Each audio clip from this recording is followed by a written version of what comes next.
4 நாளைக்குள்ள 40 நாள்ல நடக்க வேண்டியது சச்சரவுகள்லாம் இங்கே சச்சரவுன்னா நமக்கு அது பிடிக்குமே, அதனால அது அப்படி சொல்றதுல தப்பு இல்லை.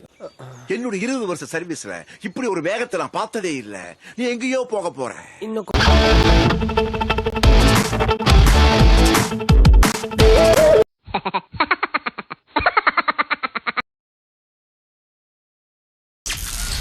ஐந்தாம் நாள் இரவு 9:05. பேச முடியாது. அக்கத்துல மட்டும் இல்ல, எல்லா பக்கத்துலயும் அடிங்க. ஐயோ, பாதாம் பருப்பு, பாதாம் தெரியுது, ஆதம் தெரியல உங்களுக்கு. அவருக்கு எனக்கு பழக்கமே கிடையாதுயா. பழக்கம் இல்லையா? தெரியாதுயா எனக்கு.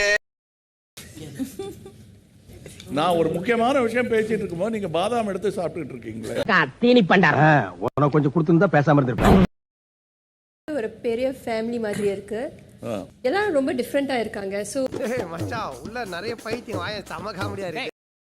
ராணிங்கிற ஒரு பட்டமே கொடுத்துருவாங்க போல் இருக்கு வீட்டுல உங்களுக்கு. மொத்தம் உப்பா சாப்பிட்டே வளர்றீங்களா கண்ணா?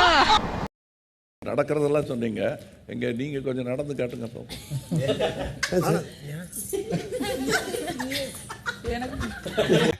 நாய் குட்டி போட்ட மாதிரி நடக்காதீங்க, நிமிர்ந்து நடங்க. நடக்கிறத பேசு. நம்ம எவ்வளவு மொக்க காமெடி பண்ணாலும் அதுக்கு மெயினா கை தட்டுறாங்க. அது அவ்வளோ பெரிய காமெடி இல்ல இது. முதல் நாள் படுத்த உடனே நான் வாழைப்பழத்தில் படுக்கல, ஏன்னா அது எனக்கு ரொம்ப இறுக்கமா இருந்தது, படுக்கல. ஒரு லைட் கிடையாது, ஒரு ஃபேன் கிடையாது, ஒரு ஏசி கிடையாது, கரண்ட் படுக்க ஒரு பெட்டி கிடையாது, பேச்சு துறைக்கு ஒரு ஆள் கிடையாது, தவிச்ச வாய்க்கு தண்ணி தர ஒரு நாதி இல்ல. சரி, நம்ம அது எப்படி கிடந்தேன் அப்படியே 10 மாசமா குரங்கு மாதிரியே இப்படியே அந்த விட்டு கொடுக்கும் மனப்பான்மையும் அந்த பொறுமைத்தனமும் அவன்கிட்ட இருக்கு சார். அதனால தங்கம்னாலும் தங்க சாதாரண தங்கம் இல்லைங்க, 58 கேரட் நிறைஞ்ச சொக்க தங்கம்.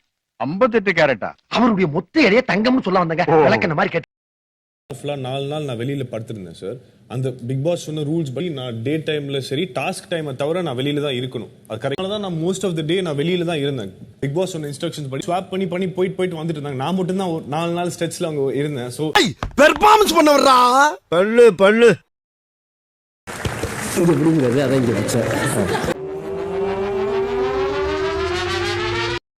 நினைச்சத பேசலாம்னு நினைச்சிட்டு வந்தேன். இங்க அந்த மாதிரி என்னால பேச முடியல. பேச வாய்ப்பு கிடைக்கும். பெரிய சொல்லின் செல்வர் பேசிட்டாலும் பேச்சு வன்மையில நாட்டையே திசை திருப்பி விட்டுருவான். இதே சொல்லல ரீல்ஸ் இப்ப நான் ரீல்ஸ் இவங்களை நினைவுபடுத்தி சொல்லியிருந்தேன்னா ரீல்ஸ் முதல் இழுத்திருக்கணும், எனக்கு ஒர்க் பண்ணிருக்கணும்.